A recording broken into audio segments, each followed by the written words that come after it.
The morning I discovered my bank account had been wiped clean, I thought it was a mistake. $800,000 gone overnight. Then I found the forged documents with my signature, the fake power of attorney, and the trail leading straight to my brother Marcus. But here is what nobody expected, including Marcus himself. I had been 3 steps ahead of him for months. When his panicked call came 2 days later, screaming about frozen assets and federal investigators at his door, I smiled for the first time in years. Blood may be thicker than water, but justice runs deeper than both. Hey everyone! Before we dive into this wild family betrayal story, I want to know where you are watching from today. Drop your location in the comments below and smash that like button if you are ready for a revenge story that will leave your jaw on the floor. Do not forget to subscribe because trust me, you will want to see how this family drama unfolds. The way karma came back around will shock you to your core. Now let me tell you how my own brother tried to destroy my life, and how I made sure he paid the ultimate price. My name is Scarlett Rivers, and I built my financial consulting business from nothing over 15 years. While my younger brother Marcus partied his way through 3 different colleges on my parents' dime, I was working 80-hour weeks saving every penny and building the kind of security our family had never known. By 35, I had accumulated nearly $1 million across various accounts, investments, and my business reserves. Marcus had always been the golden child, charming, handsome, and completely irresponsible. Our parents, Martha and Robert Rivers, worshipped the ground he walked on. When he dropped out of law school for the 3rd time, they made excuses. When he crashed his car drunk, they bought him a new one. When he got fired from every job within 6 months, they blamed his bosses for not appreciating his potential. Meanwhile, I was the reliable daughter. The one who paid for family vacations, covered medical bills when Dad had his heart attack, and listened to Mom complain about Marcus while simultaneously defending him. I loved my family, but I was not blind to the favoritism that had shaped our entire dynamic since childhood. The first red flag came 3 months ago when Marcus suddenly became interested in my business. He started asking detailed questions about my client management system, my banking procedures, and my backup protocols. He even offered to help with administrative tasks, which should have been my first warning. Marcus had never volunteered to help with anything in his entire life. But I was dealing with a particularly stressful period. 3 major clients were demanding extensive portfolio restructuring, and I was working 16-hour days. When Marcus offered to handle some of the paperwork filing, I gratefully accepted. He was family after all. I trusted him with access to my office, my filing system, and unfortunately my backup keys. What I did not realize was that Marcus had been photographing documents, copying signatures, and building a comprehensive plan to steal my life savings. He had studied my routines, learned my security protocols, and identified exactly which accounts held the most liquid assets. The planning must have taken months. The morning of March 15th started like any other. I was reviewing client portfolios over coffee when I decided to check my primary business account balance before a major client meeting. The screen showed a balance of $12.37. My heart stopped. I immediately called the bank, certain there had been a system error. The customer service representative, a woman named Patricia, sounded genuinely sympathetic as she walked me through the transaction history. 3 massive wire transfers had been executed the previous evening, all authorized with proper documentation and my signature. That is when the real horror began to unfold. Patricia emailed me copies of the authorization forms, and there was my signature perfect in every detail. But I had not signed those documents. I had not authorized those transfers. I had been home watching Netflix and eating leftover Thai food when those transactions were processed. With shaking hands, I checked my other accounts. My personal savings emptied, my emergency fund gone, my investment account liquidated and transferred. In total, Marcus had stolen $807,000 from me in a single evening. But Marcus had made one crucial mistake in his elaborate scheme. He had underestimated his sister.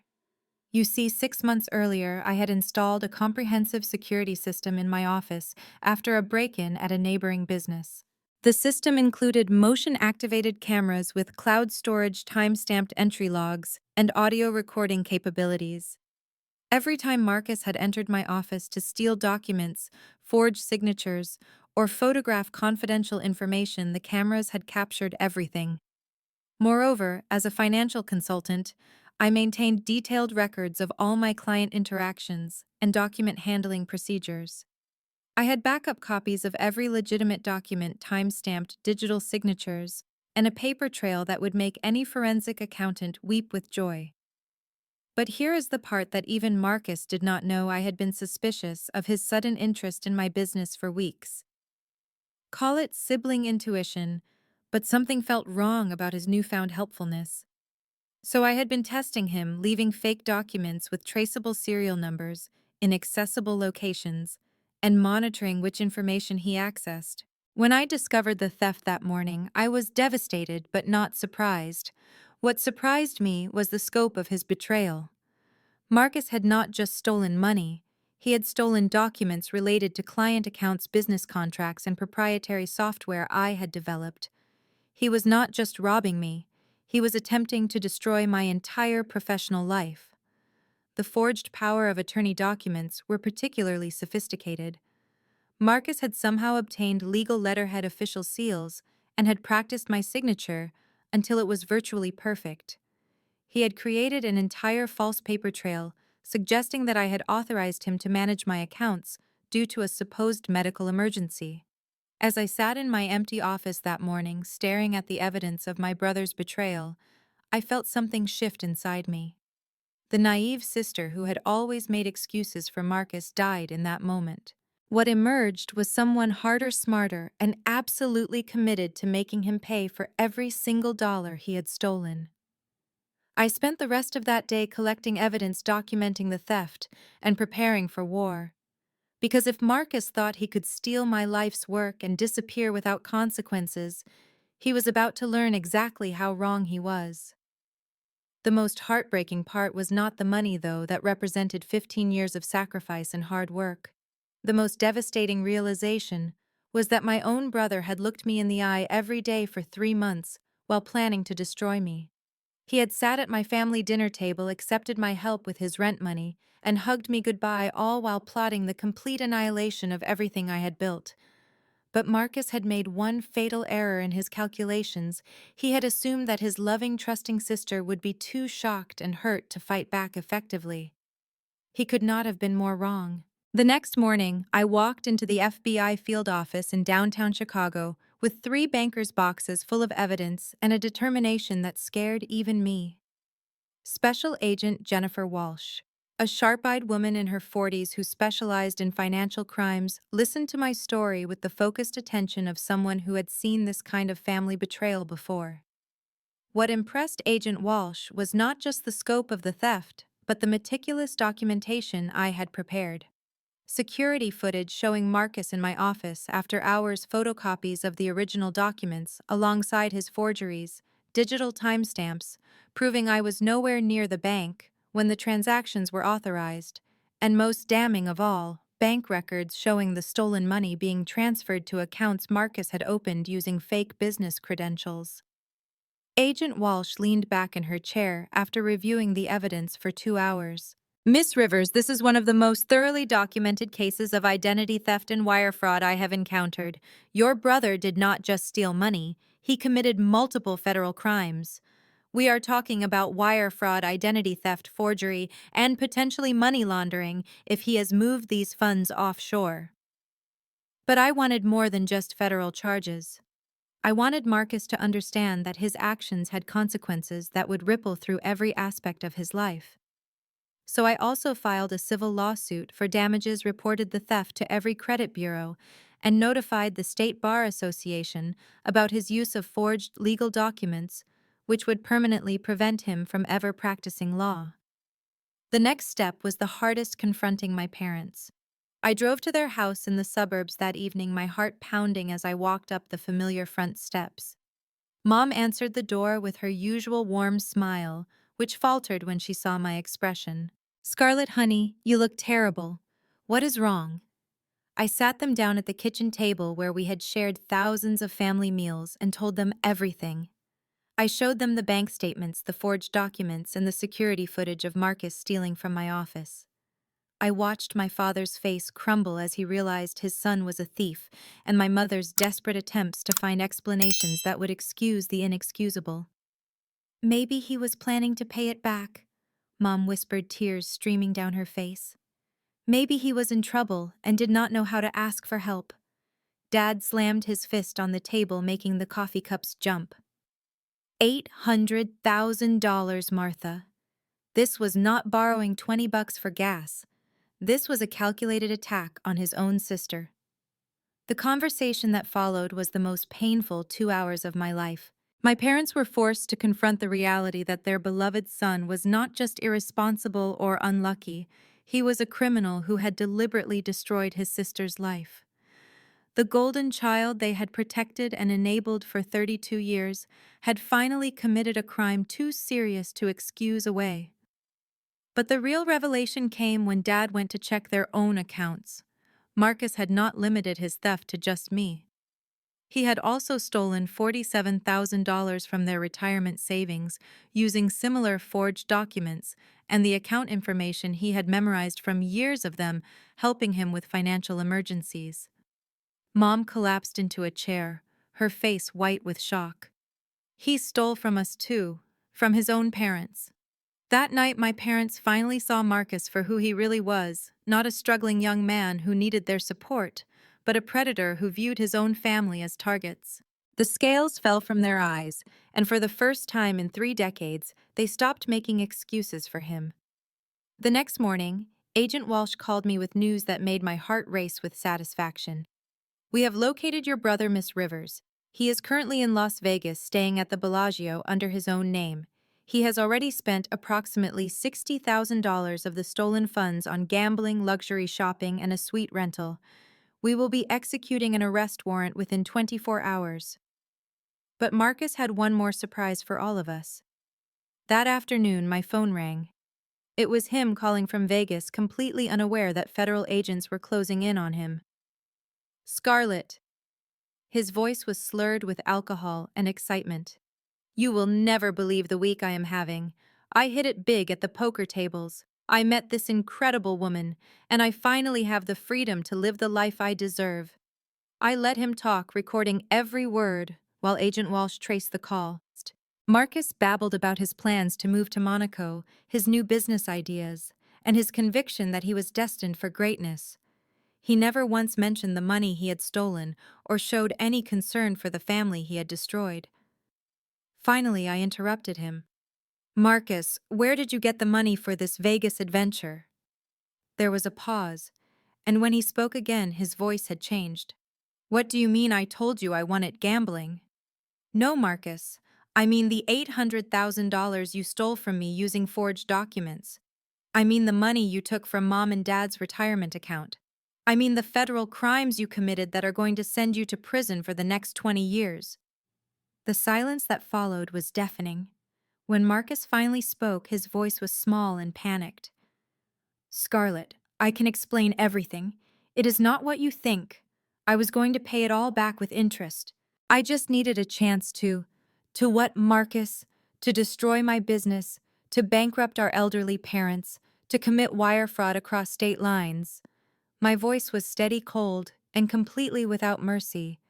"The FBI is on their way to arrest you right now. I hope Vegas was worth it." I hung up the phone and sat in my empty office, surrounded by the wreckage of my financial life, feeling something I had not experienced in months. Hope. Marcus had finally been exposed for what he truly was, and justice was coming for him, whether he was ready or not. Agent Walsh called me 2 hours later.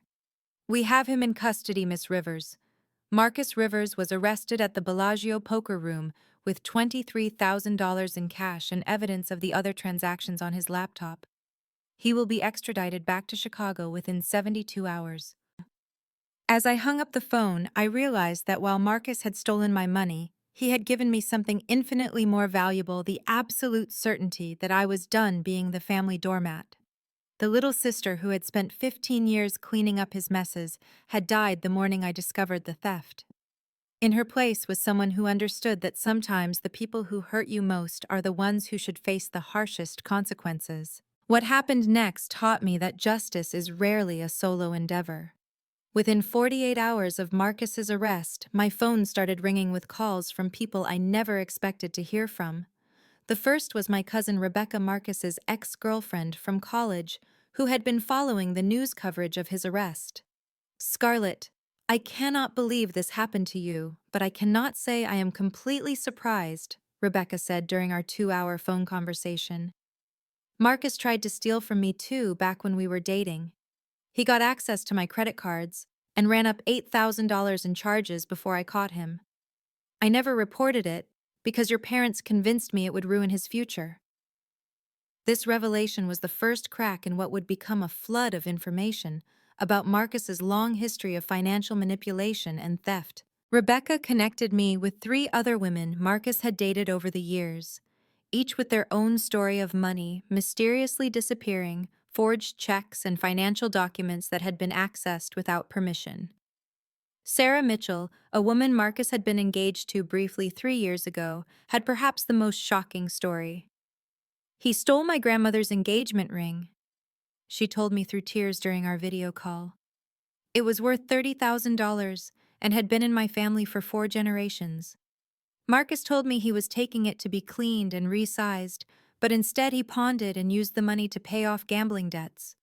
When I confronted him, he claimed it had been stolen from the jewelry store."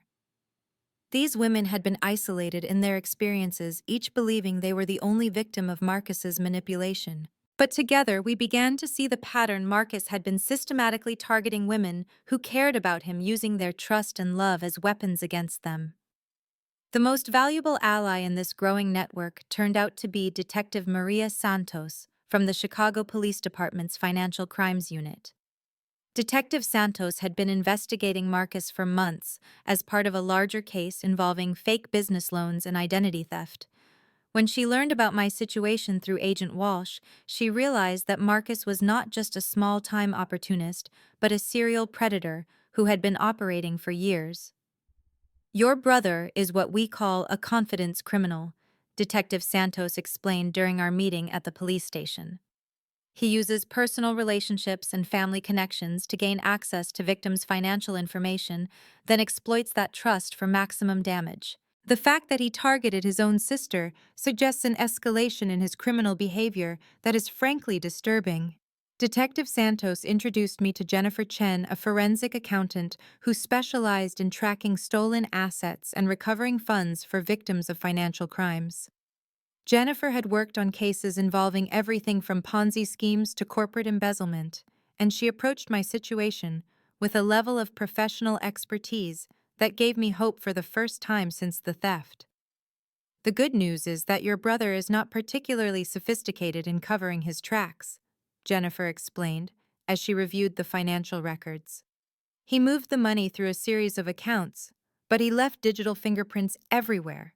We can trace every transaction, every transfer, and every purchase he made with your stolen funds." Working with Jennifer revealed the full scope of Marcus's financial crimes. He had not just stolen from me and our parents.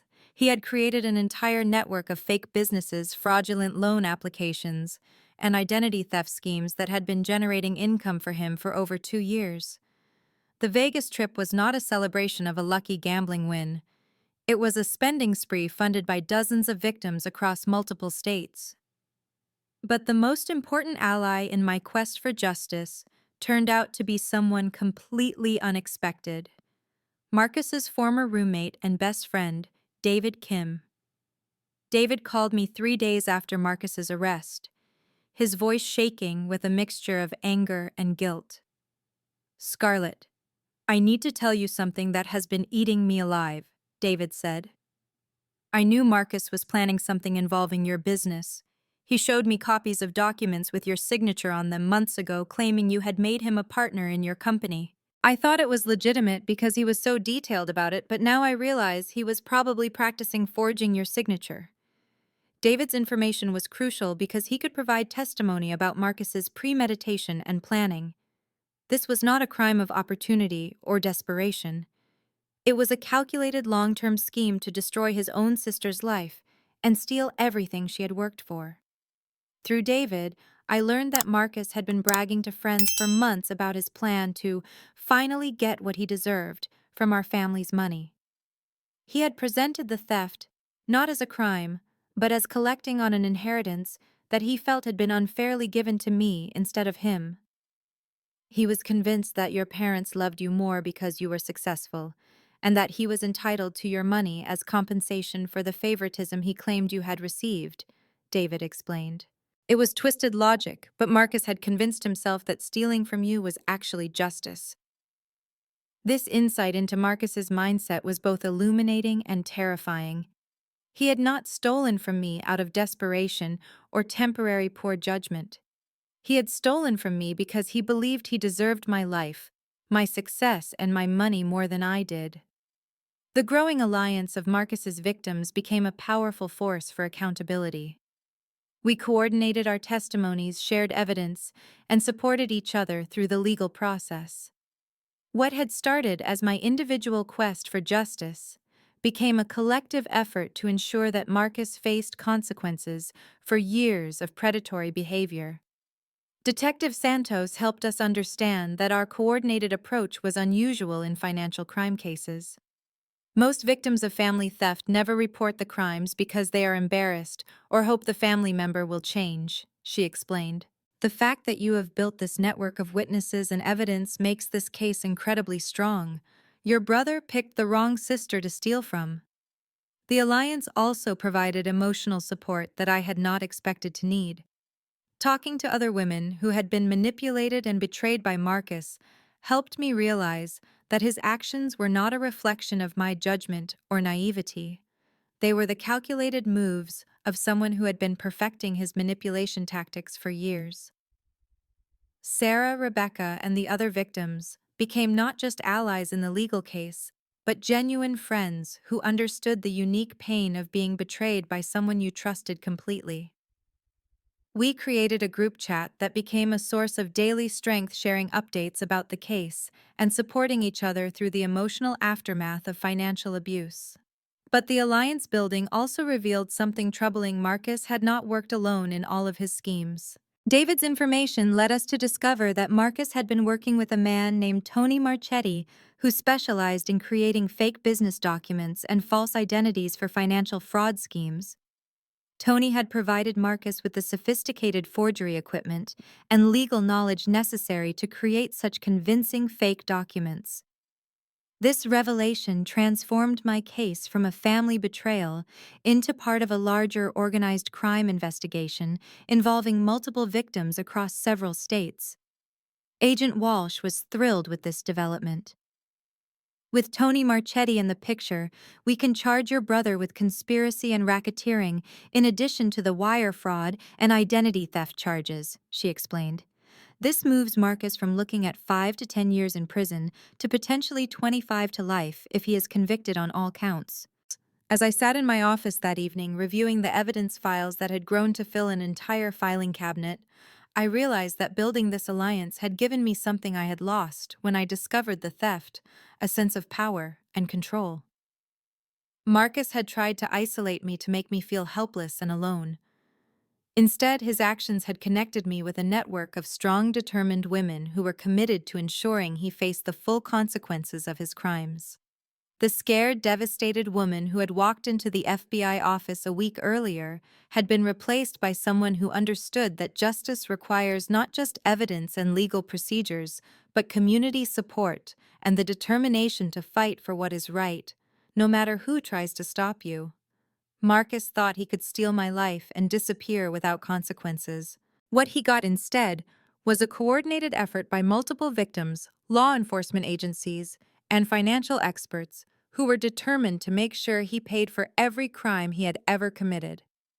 Now let me tell you what happened when that carefully built alliance faced its first major test, and how one person's betrayal nearly destroyed everything we had worked so hard to build.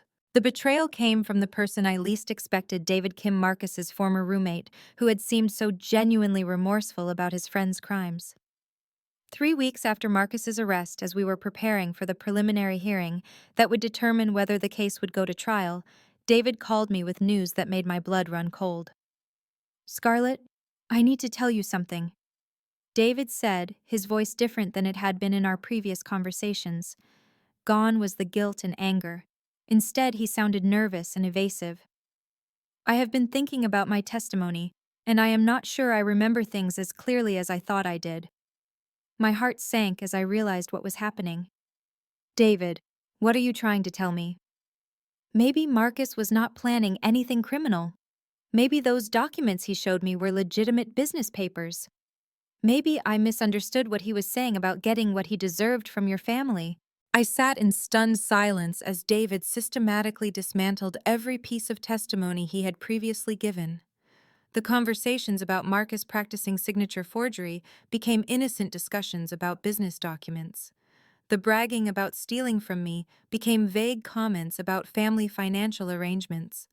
Every crucial detail that had strengthened our case was suddenly remembered differently. After I hung up the phone, I immediately called Detective Santos, who delivered even worse news. "Miss Rivers, we have a problem. David Kim contacted our office this morning to recant his previous statements. He now claims he was mistaken about the conversations he overheard and the documents he saw." But that was not the worst part.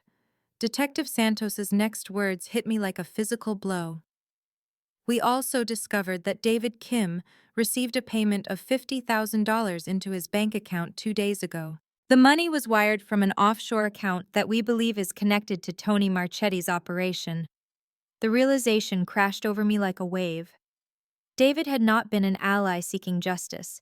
He had been a plant inserted into our network to gather intelligence about our case and sabotage it at the crucial moment. His apparent guilt and desire to help had been an elaborate performance designed to gain my trust and access to our legal strategy. Even worse, David's betrayal had compromised our entire network. He had been present for conference calls with the other victims, had access to our shared evidence files, and knew the details of our testimony plans. Everything we had built over the past month was now potentially compromised. Sarah called me that evening, her voice shaking with anger and fear. "Scarlett, my lawyer just told me that someone has been accessing my email account and downloading messages related to the Marcus case. They got copies of all our correspondence, our evidence lists, everything." One by one, the other victims reported similar security breaches. Rebecca discovered that someone had attempted to hack into her financial accounts. Jennifer Chen found that confidential case files had been accessed on her secure server. Our entire alliance was under attack from the inside. The most devastating blow came when Agent Walsh called me with an update that made me question everything. "Miss Rivers, we have reason to believe that Tony Marchetti's organization has been planning this counterattack since the day your brother was arrested. David Kim was not just bribed to change his testimony, he was working with them from the beginning." The implications were staggering. Every conversation I had with David, every piece of evidence I had shared, every strategy we had discussed had been reported back to Marcus and his criminal associates. They had been 3 steps ahead of us the entire time, using David as their eyes and ears inside our operation. But the betrayal went even deeper. Agent Walsh revealed that David had been recording our phone conversations and secretly photographing documents during our meetings. These recordings were being prepared as evidence to support a defense strategy that would paint Marcus as the victim of a family conspiracy to frame him for crimes he did not commit. "They are planning to argue that you orchestrated this entire case because you were jealous of your brother's success and wanted to see him destroyed," Agent Walsh explained. "David's recordings are being edited to support a narrative that you pressured the other victims into making false accusations." I felt the walls closing in around me as I realized how thoroughly we had been manipulated. The network of support that had given me strength was revealed to be a trap, and the ally I had trusted most was actually working for the people who had victimized me. That night, I sat in my apartment feeling more alone than I had since the day I discovered the theft. The other victims were scared and questioning whether to continue with their testimonies. My parents were devastated to learn that the case against Marcus was falling apart. Even Detective Santos seemed pessimistic about our chances of securing a conviction. The next morning brought even worse news. Marcus's defense attorney, a high-powered criminal lawyer named Richard Sterling, who specialized in white-collar crime, held a press conference announcing that new evidence would prove Marcus's innocence and reveal the real criminals behind the financial fraud. Sterling stood in front of the courthouse steps surrounded by cameras and delivered a statement that made me physically sick. My client Marcus Rivers is the victim of an elaborate frame-up orchestrated by his own sister, who has manipulated multiple women into making false accusations in order to cover up her own financial crimes. The press conference was a masterclass in victim blaming and narrative manipulation. Sterling presented David's recanted testimony as evidence that the entire case was built on lies and coercion. He suggested that I had stolen the money myself and framed Marcus to avoid responsibility for my failing business. Most damaging of all, Sterling revealed that they had evidence suggesting I had been in financial trouble for months before the alleged theft, implying that I had staged the entire crime to cover up my own embezzlement of client funds. Watching that press conference, I realized that Marcus and his allies had not just stolen my money, they had stolen my reputation, my credibility, and potentially my freedom. The victim had become the accused, and the criminal was positioning himself as the wronged party.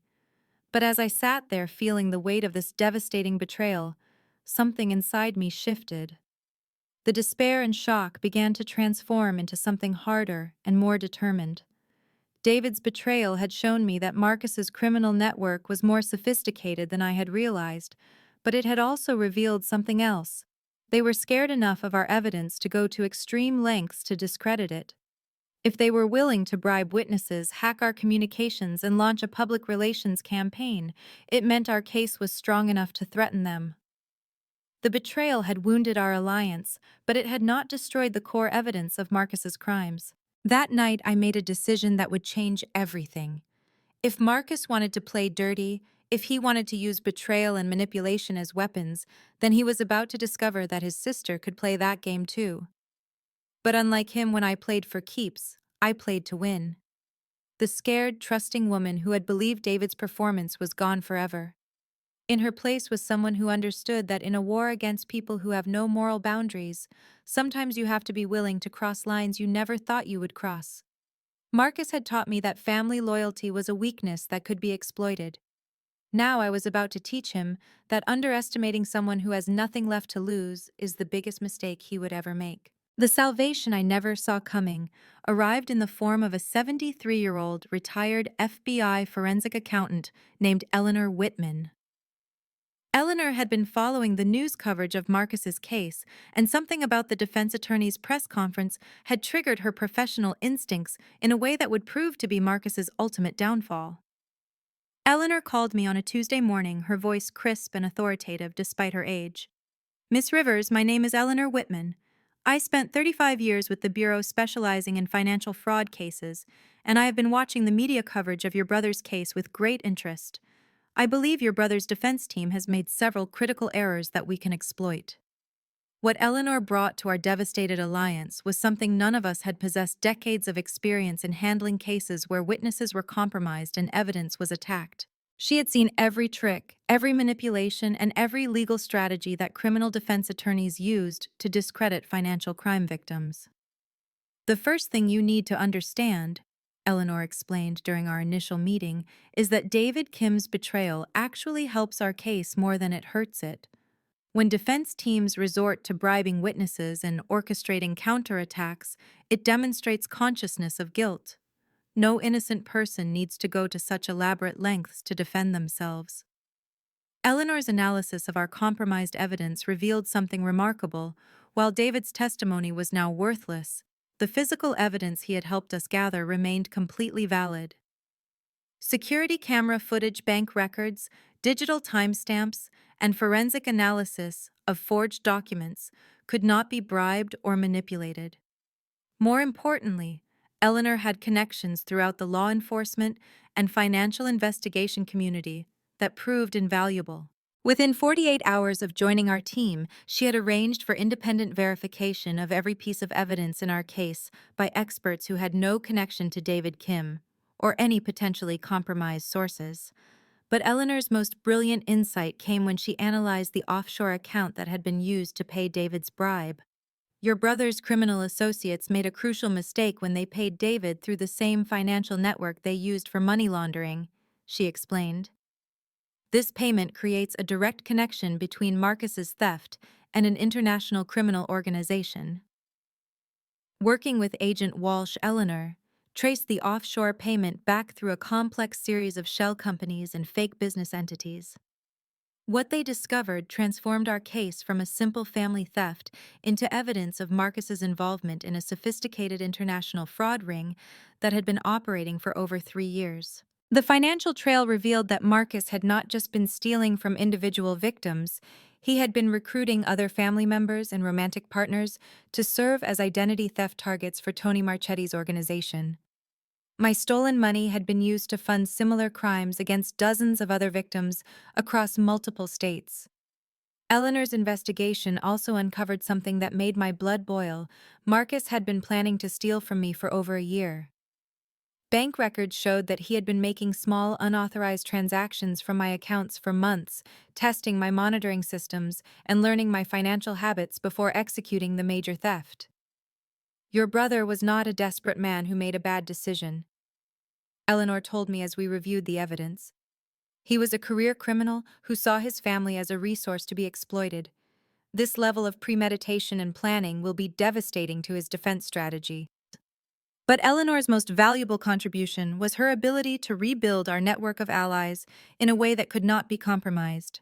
She connected me with victim advocates, financial crime experts, and law enforcement officials who had no prior connection to our case and therefore could not be influenced by Marcus's criminal associates.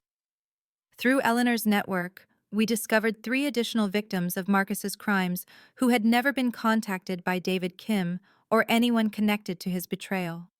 These victims had independently documented evidence of Marcus's theft and manipulation, providing fresh testimony that could not be discredited. One of these new allies was Patricia Morrison, a financial advisor from Milwaukee whose identity Marcus had stolen to open fraudulent business accounts. Patricia had been fighting her own legal battle to restore her professional reputation after Marcus's crimes were traced back to her stolen credentials. When I saw the news about Marcus Rivers being arrested, I knew immediately that he was the person who had destroyed my career, Patricia told me during our video conference. I have been collecting evidence against him for 8 months, and I have documentation of crimes that go far beyond what he did to you. Patricia's evidence included recorded phone calls where Marcus had impersonated her to authorize fraudulent transactions, copies of fake business licenses created using her stolen professional credentials, and testimony from clients who had been deceived by Marcus's false identity schemes. Most importantly, Patricia had been working with federal prosecutors in Wisconsin who were building their own case against Tony Marchetti's organization. Her evidence created a bridge between my individual case and a much larger federal investigation that had been ongoing for over 2 years. Eleanor also introduced me to Dr. Amanda Foster, a forensic psychologist who specialized in analyzing criminal behavior patterns in financial fraud cases. Dr. Foster's analysis of Marcus's crimes revealed a disturbing escalation in his criminal behavior that supported our argument about his danger to society. Your brother exhibits classic patterns of antisocial personality disorder combined with narcissistic traits that make him extremely dangerous to family members and romantic partners, Dr. Foster explained. The fact that he targeted his own sister after years of smaller crimes against girlfriends and acquaintances shows a complete lack of empathy and remorse. Dr. Foster's psychological profile of Marcus became a crucial component of our case, demonstrating that his crimes were not isolated incidents, but part of a pattern of predatory behavior that would continue unless he faced serious consequences. Working with Eleanor's network, we also discovered that the security breaches David Kim had facilitated were themselves federal crimes. The unauthorized access to victim email accounts, the hacking of secure legal documents, and the coordinated intimidation campaign against witnesses constituted additional charges that could be filed against Marcus and his associates. But the most satisfying discovery came when Eleanor's forensic analysis of the bribery payment to David Kim revealed that the money had come directly from accounts containing my stolen funds. Marcus had literally used my own money to try to destroy the case against him. This creates what we call a perfect circle of evidence, Eleanor explained with obvious satisfaction. Your brother stole your money, used it to fund additional crimes, and then used it again to obstruct justice in his own case. Every dollar he spent to try to escape consequences becomes additional evidence of his guilt. As we prepared for the reconvened preliminary hearing with our new evidence and allies, I realized that David's betrayal had actually made our case stronger. The original alliance had been built on trust and shared victimization, which made it vulnerable to infiltration and manipulation. The new network Eleanor had created was built on professional expertise, documented evidence, and institutional support that could not be compromised by bribes or threats. Marcus's attempt to destroy our case had inadvertently connected us with resources and allies we never would have found otherwise.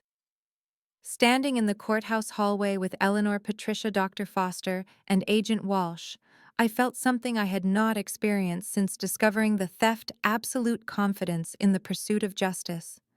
Marcus had underestimated not just me, but the entire system of law enforcement and victim advocacy that existed to stop predators like him. He was about to learn that betraying the people who trusted him had consequences that would follow him for the rest of his life. The final hearing was a masterpiece of justice that exceeded even my most optimistic expectations. Marcus sat at the defendant's table in an orange jumpsuit, his usual charming smile replaced by the hollow stare of someone who finally understood that his actions had inescapable consequences. Eleanor Whitman's testimony was devastating. For 45 minutes, she methodically destroyed every element of Marcus's defense strategy, using charts, financial records, and forensic evidence to demonstrate the premeditated nature of his crimes. When she finished, even Marcus's expensive defense attorney looked defeated. Patricia Morrison's testimony connected Marcus to a pattern of identity theft that spanned multiple states and dozens of victims. The judge's expression grew increasingly stern as Patricia described how Marcus had destroyed her professional reputation and financial security using sophisticated forgery techniques. But the moment that will stay with me forever was when Dr. Amanda Foster delivered her psychological assessment of Marcus. She explained to the court that Marcus exhibited no genuine remorse for his actions, no understanding of the harm he had caused, and no capacity for the empathy that would prevent future crimes. The defendant views other people, including his own family members, as objects to be manipulated for his personal benefit. Dr. Foster testified, without intensive intervention and significant consequences, he will continue to victimize anyone who trusts him. When the judge announced the verdict, the courtroom was silent, except for my mother's quiet sobbing. Marcus was found guilty on 17 federal charges, including wire fraud, identity theft, money laundering conspiracy, and obstruction of justice. The sentence was 28 years in federal prison, with no possibility of parole for the first 15 years. But the legal victory was only the beginning of Marcus's complete downfall. The civil lawsuit resulted in a judgment requiring him to pay back not just the money he had stolen from me, but additional damages totaling over $2 million. Every asset he had acquired with stolen funds was seized, including the expensive watch he wore to court and the luxury car he had purchased in Vegas. The ripple effects extended far beyond Marcus himself. Tony Marchetti's entire criminal organization was dismantled with 17 people arrested and charged in connection with the identity theft ring. David Kim was sentenced to 5 years in prison for bribery and obstruction of justice. The offshore accounts used to fund their operations were frozen and their contents distributed to victims. Most satisfying of all, the media coverage of the case destroyed any remaining sympathy Marcus might have garnered. The story of a successful woman betrayed by her own brother resonated with people across the country, and Marcus became a symbol of family betrayal and criminal arrogance. My parents, who had spent 3 decades making excuses for Marcus, finally understood the monster they had enabled. Dad sold his vintage car collection to help repay some of the money Marcus had stolen from their retirement account, and Mom began attending therapy to process the guilt she felt about favoring Marcus throughout his life. "I failed you, Scarlett," Mom told me through tears during one of our weekly dinners. "I was so busy trying to fix Marcus that I never appreciated the daughter who never needed fixing. I am sorry it took something this horrible for me to see the truth." The healing of my relationship with my parents became one of the unexpected gifts that emerged from this nightmare. For the first time in my adult life, I felt truly seen and valued by them, not just as the responsible daughter who solved problems, but as the victim of a terrible crime who deserved their complete support. But the most profound transformation was the chosen family I built from the ashes of Marcus's betrayal. Eleanor Whitman became not just an ally, but a mentor, teaching me about resilience, justice, and the power of refusing to accept defeat. Patricia Morrison and I developed a friendship based on shared experience and mutual respect that continues to enrich both our lives. Sarah, Rebecca, and the other women Marcus had victimized formed a support network that extended far beyond our legal case. We celebrated each other's victories, supported each other through difficult moments, and proved that the bonds forged in pursuit of justice can be stronger than blood relationships. Dr. Foster helped me understand that Marcus's betrayal was not a reflection of any failure on my part, but the predictable action of someone whose moral compass had been broken for years. This insight freed me from the guilt and self-doubt that had plagued me since discovering the theft.